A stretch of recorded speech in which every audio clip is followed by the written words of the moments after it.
আজকে সবাই আমরা এখানে এসেছি, আমি একটা মডেল প্রস্তুত করেছি যার নাম হচ্ছে helping module for disable people, যেটা মূলত তৈরি করা হয়েছে যারা শারীরিকভাবে অসুস্থ, যারা হাঁটতে চলতে পারে না তাদের জন্য। তারা যদি এবার ইলেকট্রিক্যাল জিনিস কোনো টাচ করতে চায় তখন তাদের একটু সমস্যা হতে পারে, কিন্তু তারা সেটা না ছুঁয়ে কীভাবে সেটা ইউজ করতে পারে যাতে তাদের হেল্প হয়, এটা তাদের প্রস্তুত করা হয়েছে। এটার কাজ হচ্ছে এটা ক্ল্যাপ করতে হবে,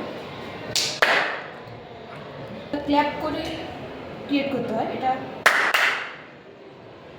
একবার দুবার আমরা ক্ল্যাপ করেছি, তার ফলে একটা অন হয়েছে সুইচ। 3বার ক্ল্যাপ করলে এইটা অন হচ্ছে, আবার অফ হয়ে যাবে 3বার ক্ল্যাপে। সেম জিনিস এখানেও অ্যাপ্লাই হচ্ছে।